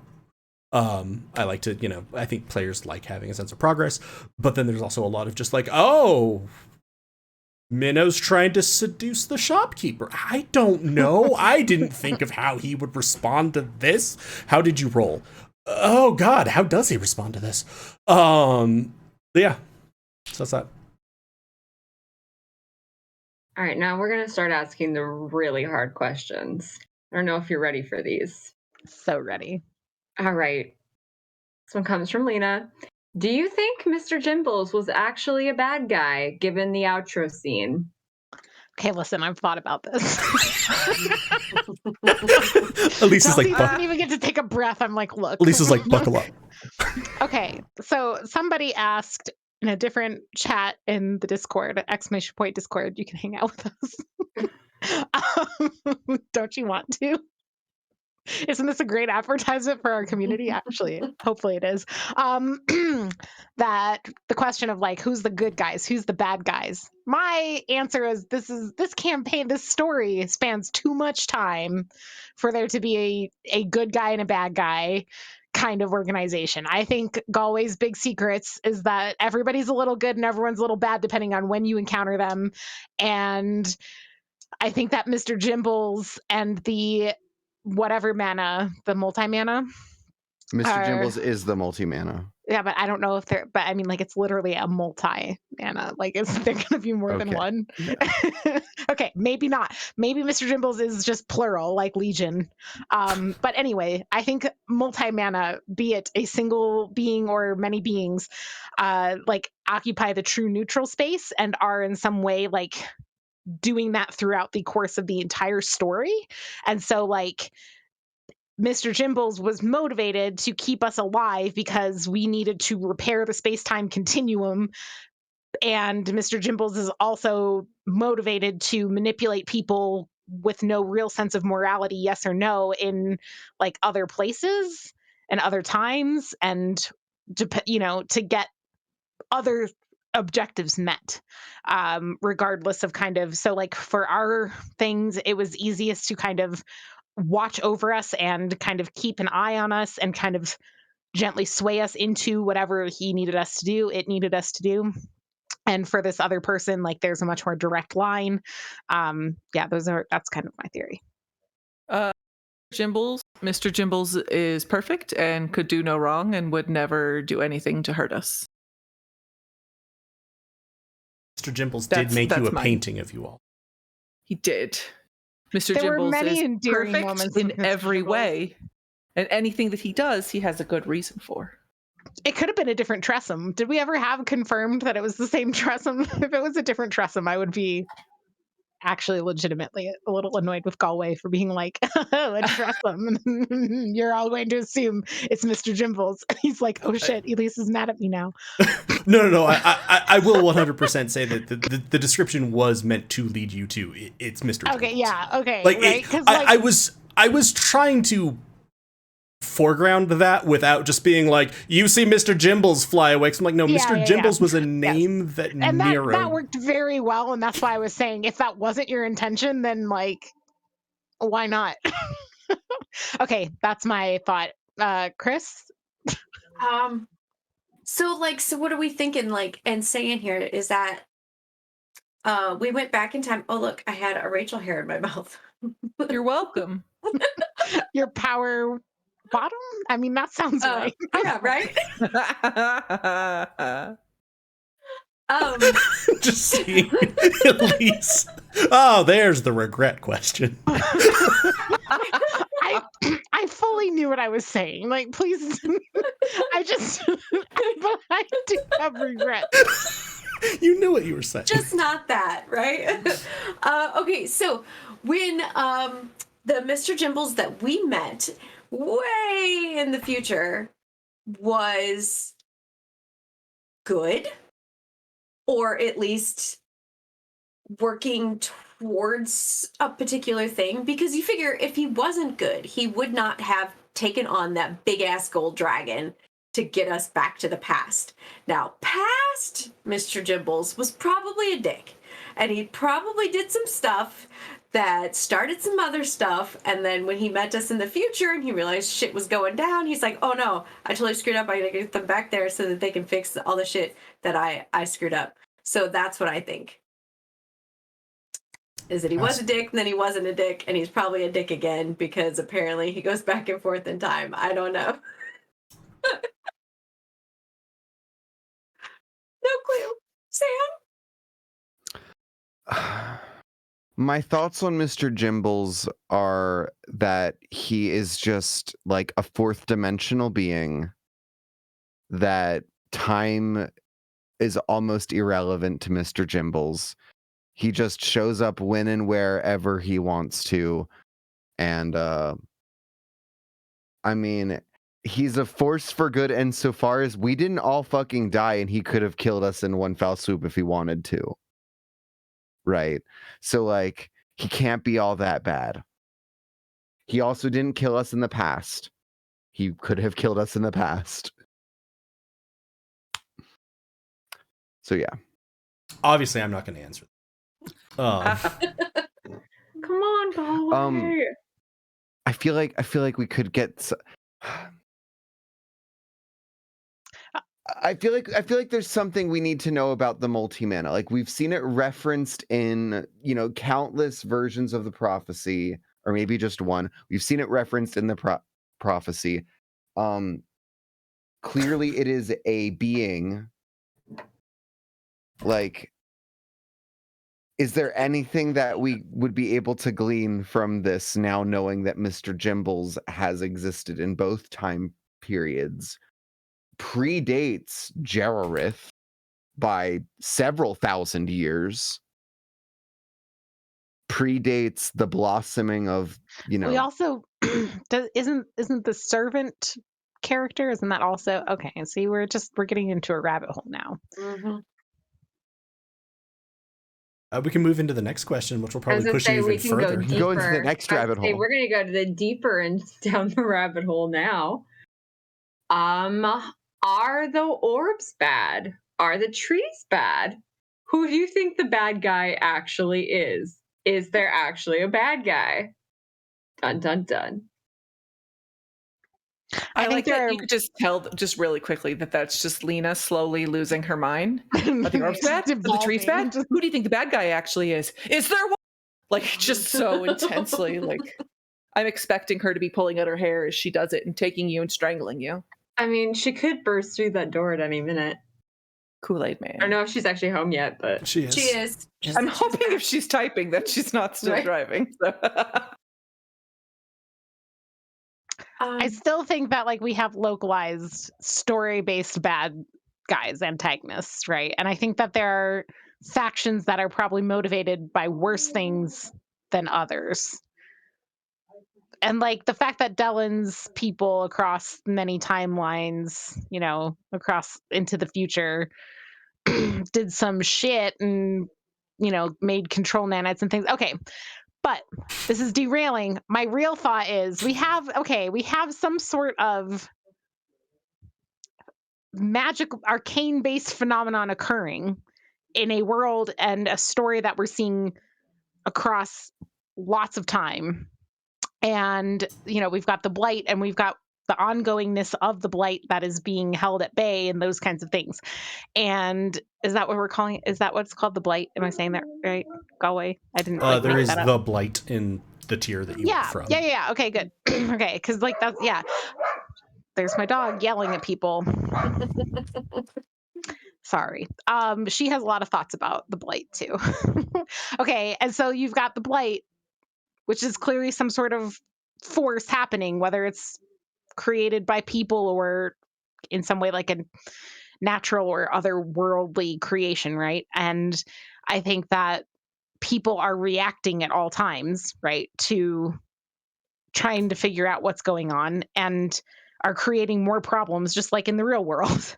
When you try to respond to problems, we create more problems and sometimes we fix problems and it all spirals and there are, domino effects of things that people can't foresee, much like Dellen interacting with Dent and opening the door for Dellen's organization to Deephold eventually develop control nanites and domination nanites and things. So that's what I think. I don't know about the orbs. I have no idea about the orbs and the trees. Yeah, I feel like I need to re-listen to the finale of Beyond the Doors because I know that like y'all were fighting an orb on that like airship, and I know it had to have been bad, but like was somebody else controlling it? Who knows? Because clearly these orbs are things that can be wielded by people, possibly remotely.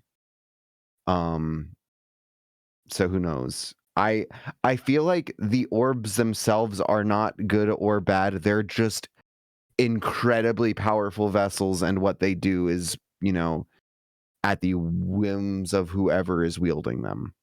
Rachel only feels the things that her character feels. So I think the orbs are very nice and great and kind because the green orb was the heart of the forest and I'm destined to protect it, as were my people. And so the orbs are great.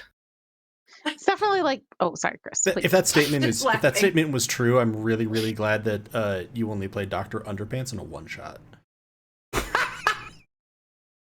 Misogynist asshole, here we come. What No. would change? No. How dare you? Can I, in order to kind of like try and figure this out for me, I need to ask a tier question inside a tier question. So, in the raging storm, an orb affected the giant, which caused the giant and the dragon to fight. Look, I know there's spoilers, but it came out last year, so you should have listened already. Okay, look, that's what I'm saying. That's what I'm sticking with. We're in a goat's eye orb- view on a retrospective of tier. There were going to be spoilers. That orb there, I can't remember because it was a while ago and I played so many. What color was that orb?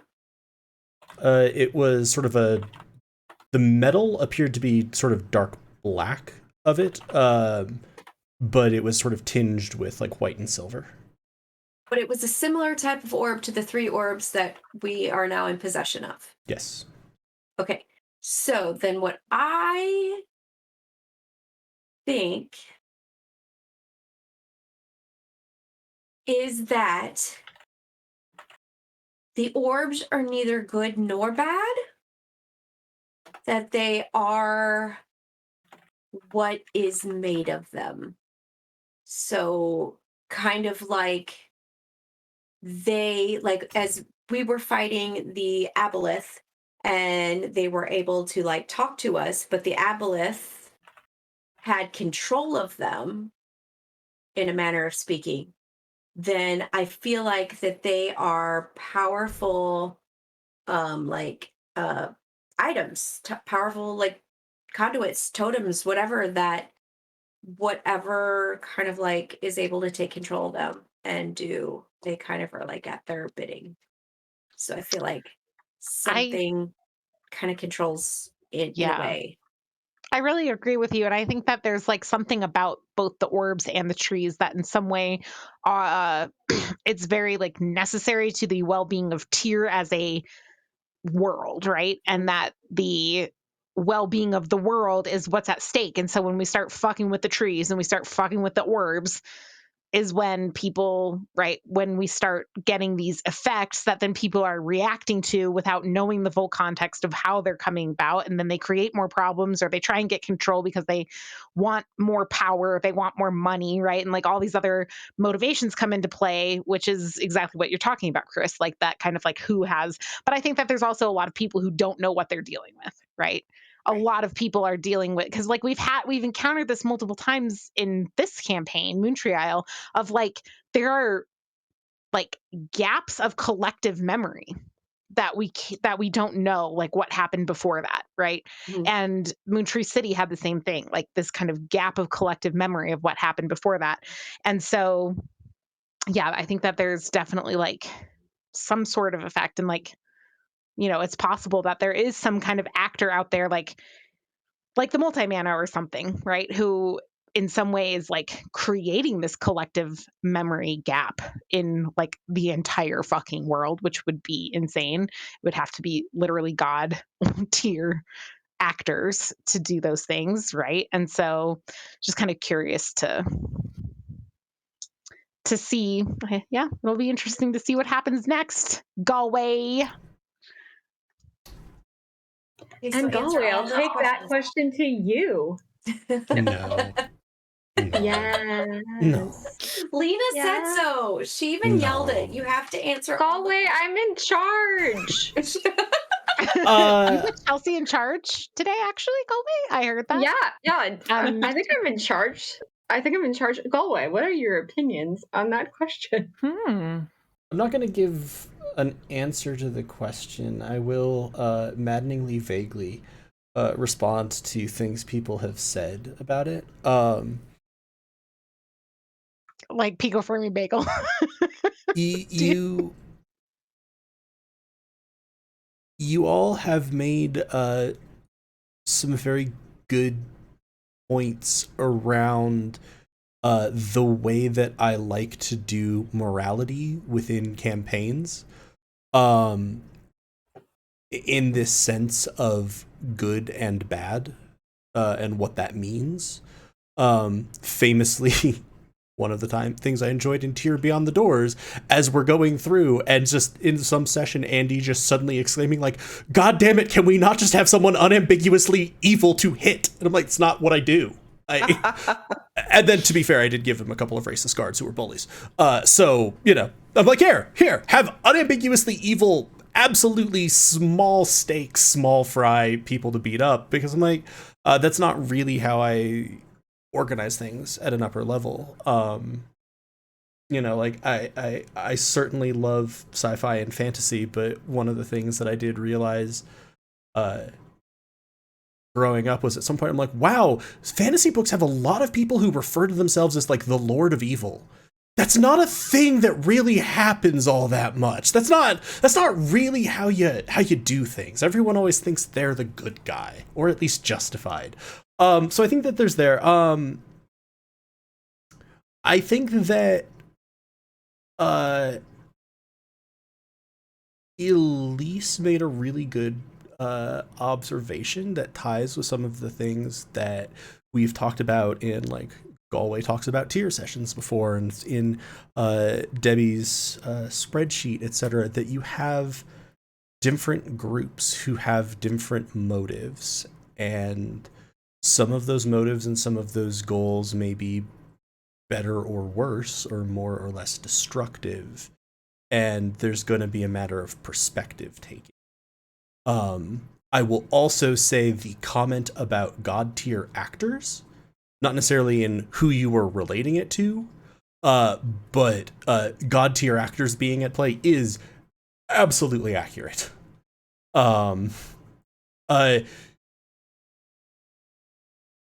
Jareth as a creature pales in comparison to some of the stuff that will exist in tier.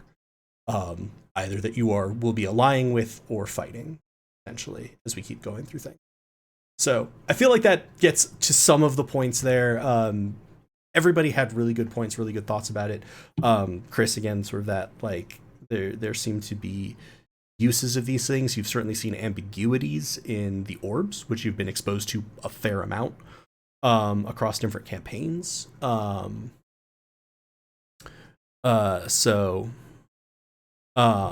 think that serves as an answer that is not an answer. Fair enough. All right, now we're gonna get real deep, y'all. All right, this one's near and dear to my heart.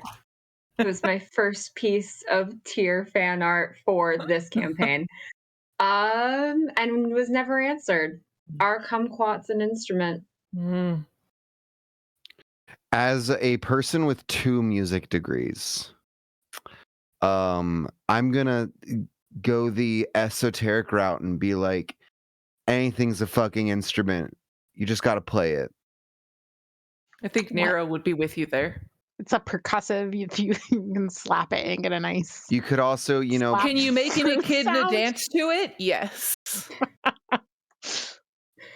you could also like hollow it out and turn it into like a kind of like a gourd flute kind of deal, an ocarina. Totally. A glute? Are kumquats very soft? Aren't they like? I'm fairly sure. Yeah, I thought like kumquats. style like. But you can hollow anything out. That's right, what my nope. Not going to finish that But it does still need to be able to maintain its like shape enough to blow wind through it. Yeah, you can more of a bagpipe. It's a kumquat. I was gonna say it's a kumquat soft. bagpipe. Yeah. I'm also mixing up kumquats and loquats in my head, and I realized that those are different things as well. So. Let's all Google kumquats real quick. I'm gonna Google kumquat instrument. To the Google. It's not soft. It's like it's like a little citrus. citrus. They're citrus. I was thinking of they're yellow. too. You're the like yellowy orangey color. Yeah, they're like a citrus. But yeah, loquats I was are thinking the. loquats. Okay, that's good to know. Yeah, there. I look at this. I see an instrument. That's Absolutely. fair. I'm more compelled by this than by like stone fruit.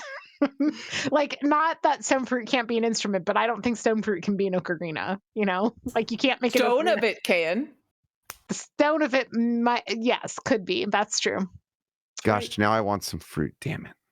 Oh man, Yeah, stone fruit fruit sounds season really is good. over, and I'm mad about it. I miss living in California when it's everything season all the time. All right. Sorry. With that, we are at the end of the list of questions that were submitted. Thank you, everybody, for taking time. Thank you so much, Chelsea, for hosting. Yay! That was also, I think, a beautiful question to end on. It was very Moontree Isle energy. Thank you for theories. Thank you for engaging with all Kumquat of this. discourse. For everybody Googling what a kumquat was. So yeah, as I mentioned before we head out, I wanted to give you a quick overview of some of the things that are coming up in tier. As you know, we're sort of taking October off because we just wrapped up a campaign, and also because the calendar can only hold so many events, and we've got a lot of them in October. So we're sort of taking October off, but then we will be coming back with a few things. I was going to put together a video for all of this, but I slept like an hour and a half last night, and thus after work, a nap was required, which took the place of video editing. So I do have some screens that we can go through with some minor effects, and I think I will go ahead and talk over a couple. We're going to be on like a 15-second delay of oohing and awing as the... Yeah, I will probably mute you all for stream so that you can go ahead and react. Fair. And I can hear you. And so I'll just look insane because I'll probably start reacting to you and forget. Yeah. Don't also forget to mute yourself. No, I'm not going to mute myself because I'm going to say some things. Oh, okay. Yeah, you're still talking, right? Yeah. All right. So yeah, I'm going to show that. Then we'll pop back, say goodbye to everybody, and call it a night. So here we go. So one of the things that we heard in Moontree City when Nero predictably went and talked to a giant tree was visions of a future or set of futures of tier. And one of ours will take us there as a group in the grand tradition of tier will take on a simple job, which will not be particularly simple. So that will be coming up. That'll be a mini campaign, tier a simple job, coming up in November and December, and will also feature us trying out a new system, Blades in the Dark, in one of the worlds that the tree spoke about. But it wouldn't be tier if there weren't some glitches in the system. And it was important, and as requested, we wanted to go forward to Moontree City. So coming up as a one-shot, most likely in November, Tier the Search, which will take place in Moontree City. And because of some peculiarities of scheduling with where Fridays are, also one Friday I'm going to have to, that would normally be a tier Friday, I'm going to miss out. And then one of them is Christmas Eve. So, probably not doing anything that day. But there will be one other one shot set in the tier that people are more tier, the Whelming Tide. Also becoming, which may be very relevant to some of the questions that were asked here tonight, and getting a little more perspective on those. So you can look forward to all of those. Warning for the people who are on stream with me, I'm taking us back screen live. And I'm unmuting you. Ooh, I'm glad that I unmuted them just in time to do that. But yeah, so that'll be what's coming up soon. I'm really excited for a lot of those. We're going to have a new game system, Blades in the Dark. We're going to have some new supplements for 5e in the Moontree City arc, which are cyberpunk themed 5e. Elise, at some point, if you play in the future in Moontree City, I will say that the Ranger class in that one, they added new subclasses that were cyberpunk themed for all of them. You make a motorcycle out of little fiends, like they transform into a motorcycle. I'm sorry. What? You make transformers? Yeah, you have fiend Yes. transformers. So cool. You have But I mini need to- bots? Like at least like, Giant bot? but yeah, more of that will be coming. So, and then in the new year, there will be more sort of longer form campaigns, more stuff going across sort of all of these timelines. But yeah, I'm trying to expand this out so that there are multiple timelines running. We're getting to see multiple systems, multiple worlds, all of them. So once more, thank you all for tuning in. Thank you for asking such wonderful questions. Thank you, Chelsea, for hosting. Thank you, everyone, for being here. I loved getting to do Moontree. It was great. I was thinking if people were commenting on favorite moments, etc. Rachel shared in chat with us on the Moontree City reveal episode, session 14. Text conversations with Matt, just like single lines of them. And my favorite was, "How is Cthulhu not the surprise?" Followed by, I think it was like, "Oh God, Cthulhu wasn't the surprise." Which that I feel can go on my GM tombstone of I managed to make Cthulhu not be the surprise. Yeah. I think my favorite part of that was Lena and I freaking the F out in chat. And there was that one random person, I'm sorry, random person, I don't remember who you are, that joined that knew nothing about Tyr and was like, "Why are we screaming?" And meanwhile, Lena and I were losing our... I started thinking about the perspective of this person who had no idea and just randomly showed up, and then Lena and I are losing our... Because we were the two active ones in chat during that reveal. And oh my gosh, it was so good. Because it's just us screaming and person's like, "Yay!" I Sorry. am gonna miss, the awesome revamped tier theme. Got it, the whole But theme. if there's one shots, it can still be used for that, I guess. Yep. Yeah. But yeah, awesome. Thank you so much, everybody. Thank you so much for tuning in. Remember, coming up Thursday night, we have Spire, GM'd by Elise. On Friday, we have The Candy Game, GM'd by Rachel. And on Saturday, we have Monster of the Week, GM'd by Sam. Those are at 8:30, 9, and 3 p.m., respectively, Eastern. Again, thank you so much, Chelsea, for taking the time to do this. It was wonderful. And have these questions. Thank you. And for all of you, thank you for doing this. Yeah. Thank you, everybody who submitted questions. Thank you, everybody, for hanging out. So, with that, from all of us here at Helpful Goat Gaming, stay safe, be well, kind yourselves and to each other. Love y'all. Bye.